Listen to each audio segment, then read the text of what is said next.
Well, hi, welcome to Keto Rehab. I am Dr. Julie Brown, and today I get the pleasure of interviewing Vivian Thomas. She is an assistant coach in training. I'm bringing her on because she's so passionate about what she has learned in the past few years and been able to apply to her health and her family. And I just can't wait to share her story. She has a very relatable story to many, not to all, but definitely to many. She's been through a lot, and I love her experience. So, that being said, Vivian, welcome. Can you tell us who you are? What do you do? What do you think is the most important thing in your life? I know I have opinions. You have a very influential job, but you tell us. Thank you. Yes, obviously, my name is Vivian Thomas. I am a mother of three children. I am a massage therapist. I do have a background in insurance. I'm a very, very busy person, and I think that's pretty much it. I think that sums it up quite nicely. Anyone out there that is a mother should know. Anyone out there that is trying to, have a career outside of their children understand how busy that can be. So I'm trying to keep things as simple as I possibly can. But at the end of the day, I'm a mom at heart. You did leave out one, I think, even major important thing is that you are a homeschooling mom of two young girls. Well, Yes. middle young aged girls. Yeah, Yeah. that's a very new thing for me. It's my second year homeschooling. I mean, I went through public school. My parents worked, and this was just very, very different for me. But I'm a mother, not to get too controversial. There was some medical interventions here in California that were causing me to kind of look down a rabbit hole of information. And I decided that I wanted to take my children out of school and have more control over what they were being taught and what they were being, to some extent, forced to do. So I'm still learning and I'm still trying to get better at it, but it's been amazing. It's one of the best things I could have done for myself and my family. Yeah, understandable. I don't have any children. If I did, I'm sure I'd be making similar decisions at this point. And it's up, each person, they get to choose, but I totally understand that. So you and I have a relationship. We knew each other through people, but we didn't actually know each other. We knew of each other. And it's almost 2 years. In January, it'll be 2 years. We basically slammed into each other at an event in another state, in another city. It was quite amazing. And since then, it's just been like a rocket ship. And we have similar ideas and passions and excitement about life. So that being said, this is a class called Keto Rehab. And you are like, go, go, go. And you're very passionate about it as well. So why don't we start about 5 to 10 years ago? Because that's really when you decided to change some things in your life. You were doing things before you met me. You did some things after you met me, and we discussed. So let's get started. About five Yeah, to ten no, years ago, what'd your life look like? that's a great question. A lot has happened in this past 5 years. Again, I said I was a massage therapist. I had my own office here in Eastside Costa Mesa for about 9 years, and I really loved it. But I also knew that I couldn't do that forever. And I also knew that monetarily wise, raising a family here in Orange County, it wasn't going to be enough. And so I had a friend of mine introduce me to a financial services company that really taught people about money and how to budget, how to save, how to, do all the normal stuff that everyone wants to do. And I was really fascinated with it because it was in the insurance and investment world, and I didn't know about any of these products. I didn't have insurance. I didn't invest. I didn't really have anything planned out. And so I kind of catapulted myself in that industry because it's financial services. You can make a lot more money with less hours. I didn't, as me as a massage therapist, I only make money off of the client that I'm working with. Where the financial services, you can have multiple things going on and have multiple streams of income coming in, and that really excited me, especially because I was a mom and I wanted to be with my children and I wanted to have the freedom to say no to certain things and yes to other things. But money always seemed to be a big part of, me saying yes or no. So, learning the investment insurance world, I wanted to get insurance and I kept getting denied. I kept getting denied because of my Health health. insurance? What kind of insurance? Life insurance. Life Sorry, I should have been insurance. more Yeah, specific. yeah. Life insurance. Yeah. I kept getting denied. They kept saying, that I needed to lose weight, that, that was going to be the fix to everything. And I had a friend who was doing really well. She lost weight really quickly, and I kind of asked her what she was doing. And, she started working out and she was walking. And so I'm like, if my friend can do this, then so can I. And I did. I lost a lot of weight, but it didn't do anything for my internal organs, my blood work. So I were you doing the typical weight loss exercise, more, eat less? Was that your exactly formula? what I was doing. Okay. Doctors told me, do the Mediterranean diet, lots of vegetables, lots of fruits, stay away from, red meat, and yeah, work out, eat less, and you're going to drop the weight. And magically everything is going to be better once you lose the weight, because the weight is the problem. And so I lost the weight, and I still got denied. I still got denied because I didn't really understand why my body was doing what it was doing. And to give you some examples, um, I would have some dark skin on certain areas of my body, and I would go to the doctor and I would ask them, what is this, and what can I do to fix it? And a lot of them, didn't have the answers for me, so I had to go and do my own digging myself, and come to find out that was really an insulin resistant problem. It was a metabolic issue. So my body wasn't doing what it needed to do because I wasn't feeding it appropriately. And I didn't know that. I didn't know how to eat. I had kidney stones constantly. My period stopped. And, the doctors kept just saying, oh, well, you're just in menopause. Oh, well, that's just normal. Take a pill, take a medication, take a this. Oh, it was so frustrating because I didn't know what to eat at that point. And it's a hard place to be when you're hungry and you're scared to eat because you just don't know what to do. And so I found myself spiraling, to be honest with you. And I not know. until I met you was I able to really figure that out. So I want to go back just a little bit. So you were denied for life insurance because you were overweight. That was ultimately the biggest thing. What were you doing in your life to make yourself overweight?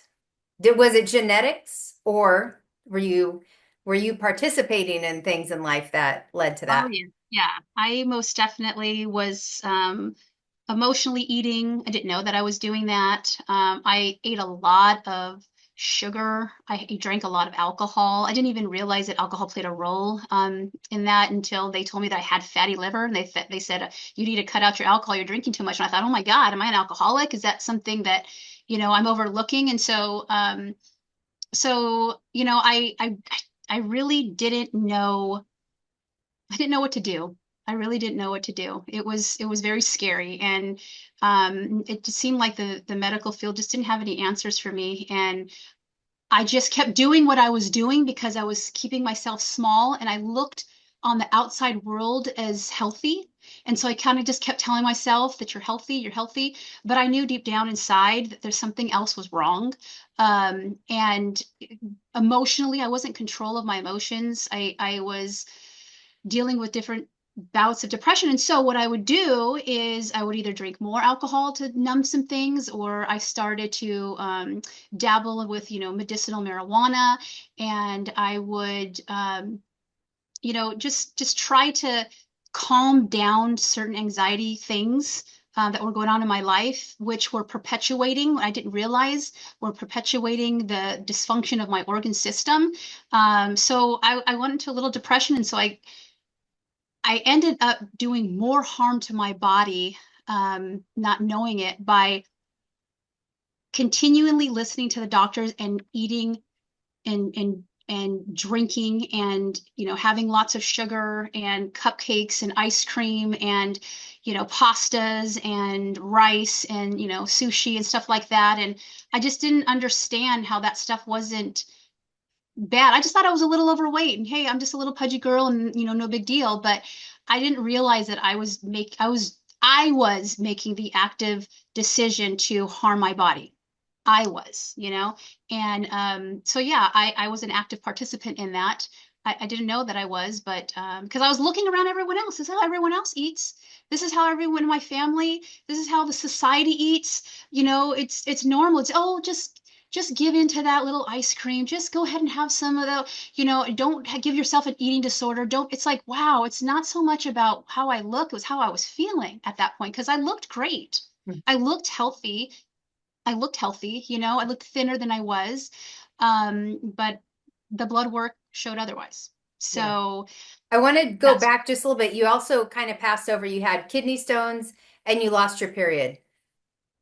For the period part, I would love to know how old you were and how long it was lost, where it got lost. it's interesting you asked that because I never had a normal period. Since I was a child, it was always irregular. And I was overweight as a child. I was born in the 80s when all of the, fat-free, diet food, all that kind of stuff was out there. So I probably had, metabolic disease, since I was a little girl. So my periods were never regular. They were never normal. And so I would go maybe 3 months without having a period, sometimes 2 months without having a period. And then it started getting drastic where I would go 6 months without having a period. And it was not looked at as, anything. It was like, oh, we just have an abnormal period. And then all of a sudden, about age 38, my period completely stopped for 2 years. Nothing. And I would talk to the doctors and they're like, oh, you're just in early menopause. And I said, at 38? And how do you know that? Is my blood work telling you that? Or because I said that, and it was literally just because I said I hadn't had my period since 38, they're like, well, you're just in menopause.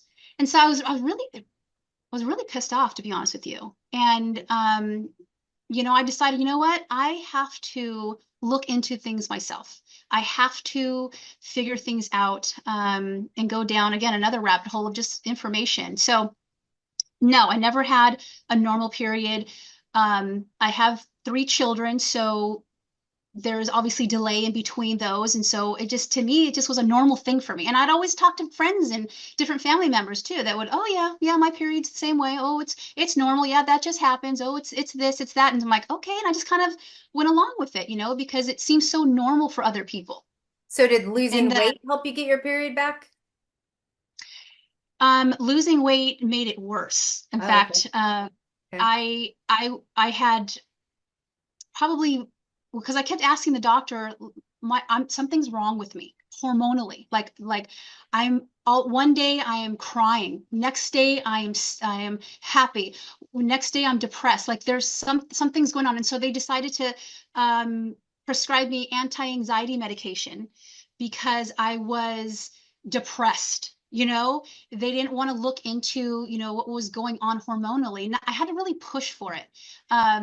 And I didn't know to push for it until I met you, and ask the right questions, and it's not about challenging, it's not about making someone feel bad. It's just literally making doctors think, Mhm. and having them do their job because, Yeah. people go into their offices with puzzles and they need help and they're the supposed experts. So no, I did not get better losing weight.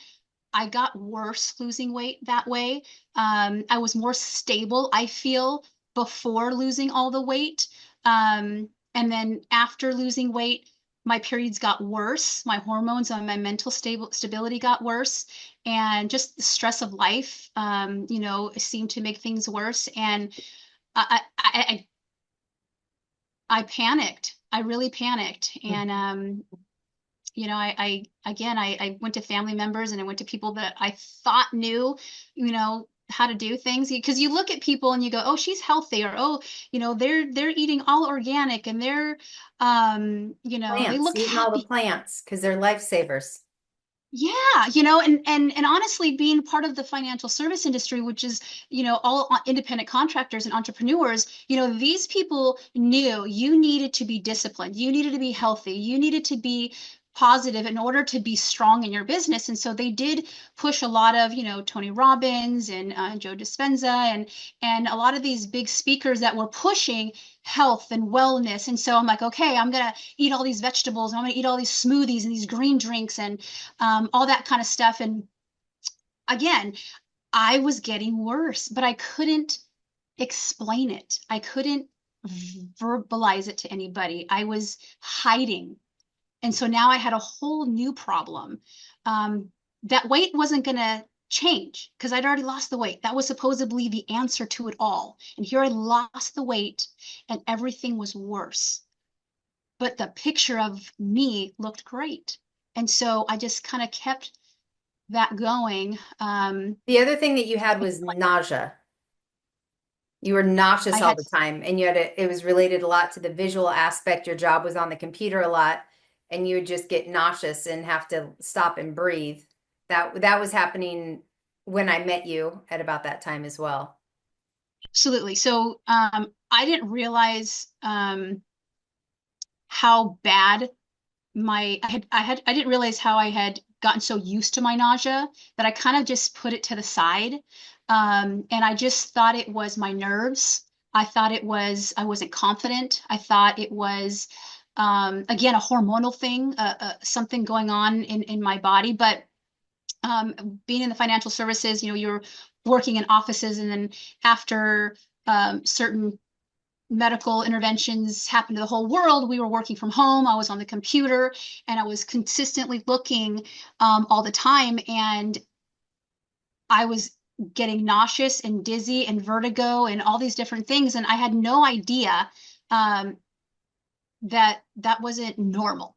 You know what I mean? I just thought everyone dealt with that and you're just going to have to deal with it. And this is the new world and this is how it's going to be. So suck it up, and again, not till I met you and found certain things out that is not normal, and there's a reason for it.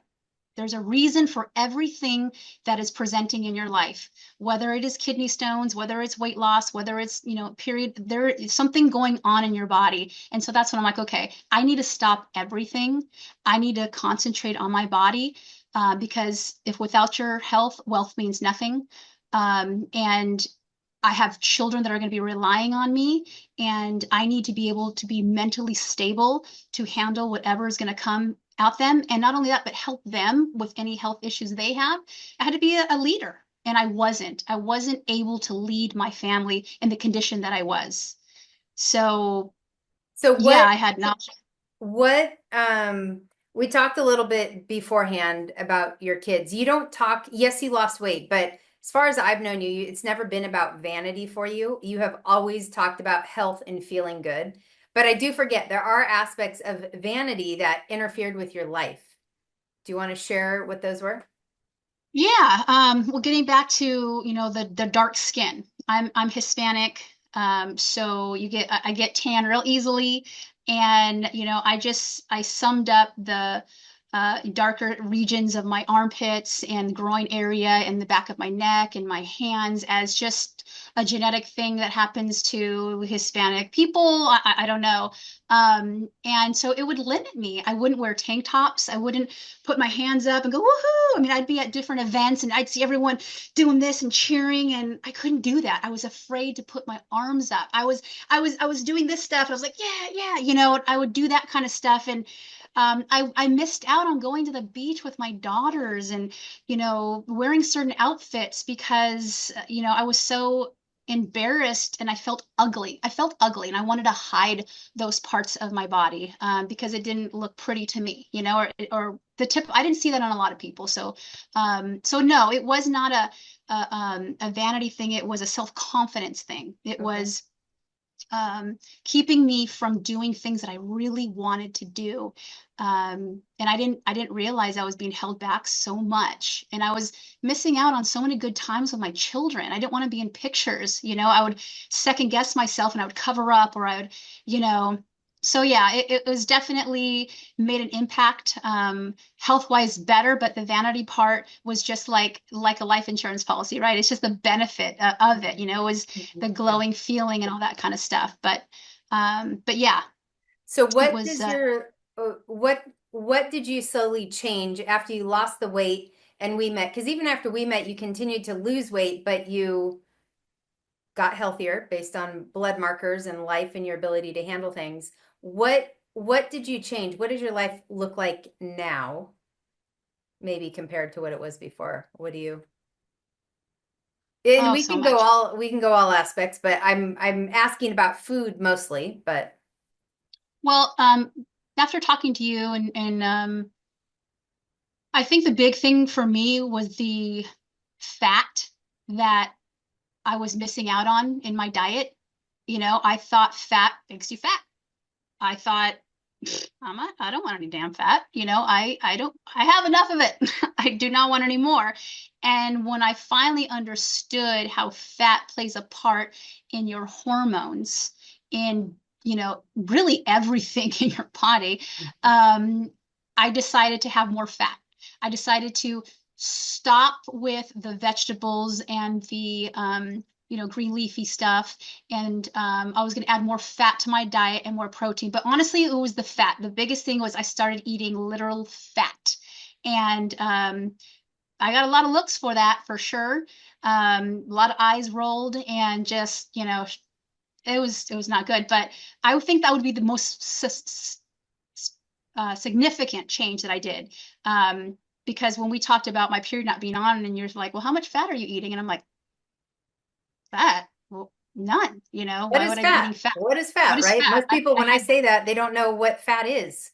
That's part of what the class is about, is people don't know basics. So, absolutely. I didn't. I didn't know anything, and I honestly, that's what kept me from asking more questions because I didn't want to feel stupid. I didn't. I didn't want to feel stupid. I didn't want to feel like I didn't know something, and I think that's what kept me back too. That's the whole self-confidence thing, right? mhm. Being okay to go, I don't know, and looking into it and asking for help. And I finally threw up my hands. I'm like, all right, Julie, tell it to me, give it to me. What do I got to do? And I loved how slow you were with everything. You were very dripping information, and I slowly listened, and I started seeing those results pretty quickly. Mhm. And I mean, obviously, after meeting you and doing a month of the diet that you had put me on. Well, hadn't even put you on a diet. We were meeting up to do Sunday walks, to just That's chat, true. girl chat. Uh, what do they call it? Hot girl walk or what? I don't know. I Yeah, think girl walks by herself. I'm not into that stuff. But we were going on walks and we're just talking. And you would take the stuff and apply it. It wasn't even a doctor-patient relationship. no, You would that's take true. the No, information and you applied it because it actually made sense to you and you're willing to yeah, try because you weren't feeling great yet. And that's how I remember it. But we did not have it established like, oh, here's what I want you to do. You just took it right. and You're right. I looked at you as a mentor. I looked at you as someone, that I could trust with the information that you were giving me.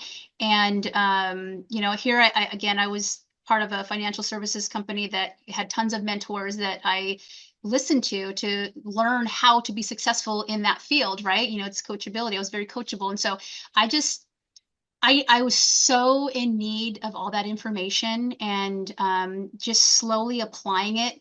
I'm like, okay, it's working. It's working. It's working. It's working. Nothing else had worked that quickly and had made me feel that good. And you explained it to me. You literally explained every little detail of how and why things were working the way they were working. And me being able to understand that calmed me down. It allowed me to go, okay, there's hope. There is a light at the end of this tunnel, but you're going to have to do some work and you're going to have to learn. And I was willing and ready to do that. And I um, know in your case, we did end up eventually running blood work because you had questions. I'm like, I don't know what things look like. So we eventually ran blood work on you and we've done it a few times and you have made drastic improvements in your blood work over the past, 2 years. You've made big differences. You made oh some yeah, quite away, but there's some sticky ones that take time to change for people, but you have done it, which is super fun to watch. Not everyone gets there. Not everyone decides to choose for themselves and show themselves some self-respect to be healthier and better so that they can be the leader of their kids, so that I don't know. I find that pretty amazing with you. the whole blood work thing, again, working in insurance, it's all based off of your blood work, what ratings you get. So, you know, I also knew that I wanted to help other people, by understanding. And so by understanding myself, I could help others. And Mhm. so I'm like, if I'm going to lead other people, then I really got to lead myself first. And I wasn't leading myself. Yep. And the blood work is, as soon as you know your numbers, you know what's going on in your body. And yeah, the first blood work that I had done through my regular doctor, I remember showing them to you, and you're like, whoa, Yeah. like, They didn't say anything? wow. Yeah. No, the doctor's like, well, that's a little high and that's a We'll little just above watch normal. it. We'll just watch We'll just it. watch it. Just continue on the Mediterranean diet and just continue losing weight and everything will be fine. So, understanding my blood work has probably been one of the biggest things that has helped perpetuate my desire to continue on this path. It gave me a stronger why to why I was doing what I was doing. I'm going to jump a little bit. You have children. How is this going with implementing? Because I know that you made drastic changes and your family's like, what is going on? How are you today with all of that? Really good, really, really good. Because once I started understanding, how it was affecting me, I could see these things in my children. And That one in you created, particular, right? I want to highlight part of what I loved about you is you acknowledged what you did as a parent to your children, and you absolutely. have to help course correct and help them. Exactly, and that's a great word, course correct, because that's what I'm doing. I'm showing them how to do things, and as they're making decisions, I'm making little course directions to help steer them on their way. But I think the major event for me was my eldest son, who got diagnosed with a mental illness. And he was labeled diagnosed schizophrenic, bipolar, and there's a lot of different other diagnoses in there. Um, and the more I was understanding about insulin resistance, metabolic disease, I started applying it to my son. And I started looking into the mental health aspects of, the ketogenic diet and carnivore diet. And I started noticing differences in my son. And I also started noticing differences in my youngest daughter's behavior when it came to sugary sweets and, her overall attitude and sassiness, we can call it, tantrums, we can call it. Addictive Uh, like behaviors. addicted. Literally, my children were addicted to sugar. I had no idea that I had created such sugar addicts. And I did it and it's funny as a parent, it's easy to go, oh, here, just have this, have that, so that you can have it too. And there's no guilt with it. Oh, we're loving each other, we're family, we're gonna go have some ice cream, we're gonna go have some cake, we're gonna go, and then it becomes an everyday thing, an every night thing. And so, I'm like, wow, I'm starting to notice my children gain weight. I'm starting to notice behavioral issues with my children, right? I'm the one in charge. I'm the one who buys the food. I'm the one who makes the dinner. I'm the one who sets all the rules. So it's me, it's me that's causing this. So it was hard to really take that in and be like, wow, okay, all right. But you know what? You can change it. You can change it. And it's just one day at a time. And that's how I took it because it just doesn't happen overnight. And it's something that I'm still working on with my kids. I've literally removed all the bad stuff from my house and put new stuff in there so that my children now have only good stuff to go to when they want something. And they're also identifying, am I really hungry or am I bored? Am I sad? Do I need to be talked to? Like all these things were not being addressed. We were not communicating. We were not articulating these things. We were hiding away with food. And I didn't understand that until later because I was doing the same thing too, hiding my feelings with food. One thing as a parent that always impresses me about you in particular, because I know plenty of parents in this world, you truly listen to your kids and you don't just take them at their word. You identify why they're using the words that they're using. And I wish that parents could do that. They're usually rushing around and maybe their blood sugar is all over the place. So they're moody and their kids are reacting to it. And then they feed the kids the same things. And I mean, it's just like, I imagine like bouncing balls in just a globe, right? Just bouncing, running in, Yeah. but No, you listen, which calms, and you pay attention, which not all parents, I would say 99% of parents don't to the level that you do. So that's just my kudos to you. But But you know what helped me out with that is honestly taking my kids out of school and homeschooling them because mhm. now I was able to control the environment. Now because kids aren't just, they don't act out for no reason. They're seeing behaviors. You taught me about mirror neurons, right? Children are going to do what they see, not what you tell them. And so changing their environment and I got to know my kids. I got to know their behavior. I got to see certain things and I didn't know that before. So I do feel for a lot of parents who say they can't homeschool, because of finances and stuff like that. I do understand that is a big aspect of it, but I had to make some drastic financial changes to make that happen. I had to make a lot of sacrifices personally for myself to put them in front and Mhm. to make sure that I was leading them and no one else was, right? Because you can't blame your children for the bad behaviors if you're doing them yourself, right? So I can't blame the school, I can't blame all that kind of stuff. So I took ownership and said, okay, I'm going to raise my children, I'm going to teach them, I'm going to guide them, I'm going to guide them in every aspect of their life. I'll blame myself for however they come out. Yeah. But at the end of the day, homeschooling was the biggest advantage of being able to really talk to my daughters, talk to my son, see the different behaviors, and then apply and reverse engineer. What did they eat? What was the night before? What did we, all Mhm. that kind of stuff. So it's been a lot of work, but it's been really, really, really exciting to get to know my children and yes, and listen, because I always told them, I value your opinion, I value how you feel and what you say, and I can't read your mind. We have to talk and communicate, and it's not always going to be fun, but I promise you we'll get through it. And yeah, so thank you for acknowledging that because it Yeah. does take a lot of patience to be a parent, and it Yeah. takes a lot more patience to be a stay-at-home mom and homeschooler. Yes. Okay, we've got a short amount of time here. I'm going to end with one more question. And the question is, what do you want people to learn from your experience? You have been I created this class and I'm talking about it, but you've been like behind, like, Julie, let's get going. Yeah. What do you want people to learn the most? If you could pick, one, maybe two things, what do you think is the most pressing thing? Um, yeah, that's a great question. Honestly, I had no idea what good felt like. I had no idea what happiness felt like. I had no idea what real emotions and love and gratitude felt like. And not until I learned all of these, real basics about our body, about our systems, that everything else comes so much more easier.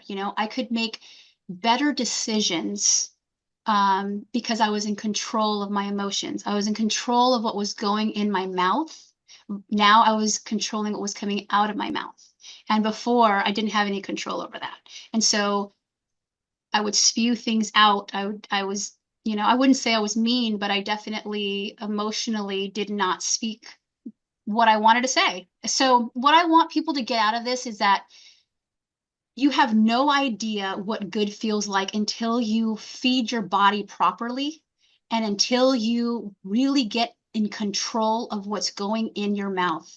If you don't, then you'll never really have control of anything. Yeah. To sum it up, one, people say, follow your intuition. And I say, your intuition is not guiding you correctly if your insulin's going up and down and up and down and up and down. Going on feelings is not always the right way. There are places where intuition definitely should take place. Don't get me wrong. But most people throughout their day, their insulin's going up and down, and so does their mood and their intuition. But what I'm hearing you say is that because of the way that you changed your diet, you changed your internal chemistry, and you have become more grounded and developed more of that confidence because your brain is not on fire. I mean, you're able to regulate a lot of things. Yes, I didn't think about the inflammation part of my brain. I didn't consider that at all. And you're absolutely right. I have been able to speak with confidence and say the things that I was always scared to say. and it's changed my life. Yeah. It's changed my life in so many aspects that I never thought was possible, Yeah. and it's possible. Yeah. And You did it. I can't make I people did do it with that stuff. I can only give information and then the people apply it. That's how it works. So, um, that is very true. That is very true. No one got me here. I had to do all the work, and I had ups and downs and learning curves, and it's been a fun ride. And I'm still getting better every day. I'm still learning every day. I know that I can get even better. yeah. So Well, I'm excited to have you on this with me, and I look forward to, the people that we can help to change their own lives. So, that's exactly what it is. Yeah. yeah, I look forward to people being able to change their lives and live the life that they really want to live and do the things that they really want to do yeah, and give them their power back. yes. Well, thank you. I'm happy to have this interview done. We will add pictures. This is, we're going to go back and add pictures so that you can see some of these things that Vivian has been talking about. And, maybe we'll need an update later. And that's it. Yeah, absolutely. This is the beginning of the journey. Yeah. So All right. thank you, Julia. Have a good day. Okay, you too. Bye Bye. bye.